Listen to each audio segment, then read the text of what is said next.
Hi, everybody. It's Miss Holokai. I wanted to read another Halloween story. I have so many Halloween stories. This one's really good. It's called The Runaway Pumpkin. So let's do open, shut them. Open, shut them. Open, shut them. Give a little clap, clap, clap. Open, shut them. Open, shut them. Put them in your lap, lap, lap. The Runaway Pumpkin.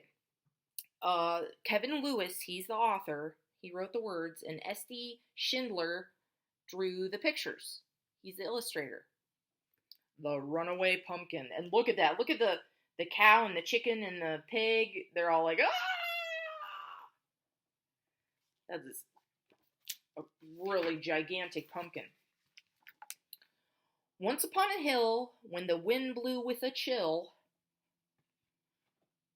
so it looks like it's fall. I see all the colored leaves. Wandered Buck and Billy Baxter with their baby sister Lil. There's Buck. He's a skeleton. There's Billy. He might be a superhero. And then there's Lil. She's a witch. And there upon that hillside, growing orange, fat, and fine, the budding Baxters found a pumpkin on a twisty, twirly vine. So there it is, way up there. The pumpkin patch at the top of the hill. It was big and it was round, and the boys with their eyes agleam gave a whoop, a yell, a holler. No finer pumpkin had they seen, and today was Halloween. So they thought, we found the best pumpkin in the patch. Yet little Lil was cautious. That means she worried about stuff and she was careful. And of course, she tried to warn them, but her bumbling big-head brother snapped the pumpkin from its stem. What do you think she tried to tell them? She was like, that pumpkin's way too big. Don't pick it, because if it rolls down this hill, what's going to happen? Because look, there's the town below. It's going to roll right into town. It might smash something or hurt somebody. And as she watched them roll it, at first real slow, but then much faster, little Lil looked down the hill, and she foresaw disaster. So look at her face. She knows something bad's going to happen. Round and round across the ground, making a thumpin' bumpin' sound, came that thumpity bumpity thumpin' bumpin' round and rolly runaway pumpkin. Uh-oh. There it goes. Ah! A short way down the hillside, that zooming pumpkin caught the eye of mucking Mama Baxter, who thought of Granny's pumpkin pie. So there's Mom, and mucking means she's giving the pigs their food.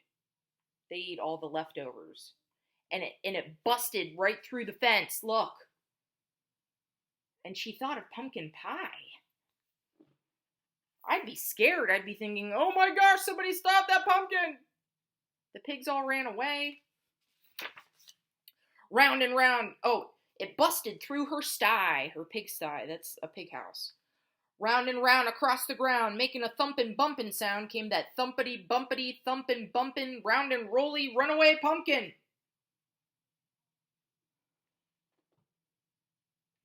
Look at this pig in the tree.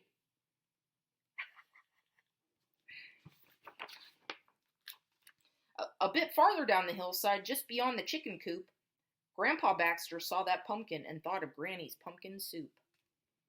So here it comes, breaking through the fence again. He's trying to feed the chickens, and he's thinking of pumpkin soup. I'd be thinking, I better get out of the way! Till it knocked him for a loop. Round and round across the ground, making a thumpin' bumpin' sound, came that thumpity bumpity thumpin' bumpin' round and rolly runaway pumpkin. Now there's a chicken on his head. Oh my goodness. Oh, there's a chicken stuck to the pumpkin.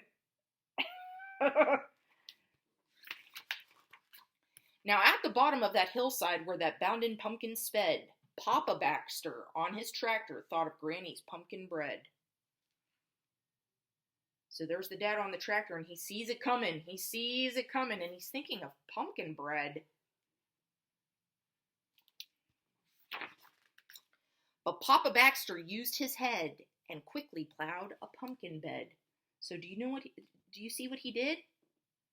Instead of just letting it come through and getting knocked over by it and letting it roll down the hill some more, he made like a little hole for it. So hopefully it's low enough that that pumpkin will roll in and whoop, it'll stop. It won't be able to roll anymore.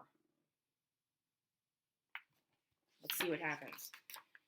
So at the bottom of the hillside, fat and round upon the ground, that thumpin' bumpin' pumpkin plopped and didn't make another sound. So look, it worked. And as pigs and hens and Baxters gathered round where Papa plowed, little Lil gathered Granny and pulled her through the waiting crowd. Buck and Billy looked really proud. So look, she's like, hey, Grandma, come check out this huge pumpkin. And there's that chicken still stuck to the pumpkin. Now, why do you think she wants Granny to come look at it? What were they thinking of? They were thinking of pumpkin pie, pumpkin soup, pumpkin bread, and who makes all those things? Grandma. So what do you think they might do? Maybe they might ask her to make those things. Say, hey, can you take that pumpkin and make all that yummy food? Then thumpity, bumpity, thumpin', bumpin', straight to the kitchen went that pumpkin. And soon after came the smell of dear old Granny cooking something. So there they are trying to shove it in the house. Now, can you do that in real life? Would you be able to take a cane and a rake and pull your door wider to fit a pumpkin through? No. That's why this is a made-up story. It's an imaginary story. Granny stirred and stewed and baked until the bright full moon rose up, and all those hungry Baxters sat themselves right down to sup. That's like supper. So look at all of that. Pumpkin bread, pumpkin casserole, probably pumpkin pie, pumpkin soup. Look at all that yummy stuff. At the center of the table, among the soup and bread and pie, sat a grinning jack-o'-lantern with a twinkle in his eye. And look, everybody dressed up. Dad is Frankenstein, Grandma's a queen, Mom's a wizard, and Grandpa is a bug. The end. That's a silly story. I really liked it. Bye.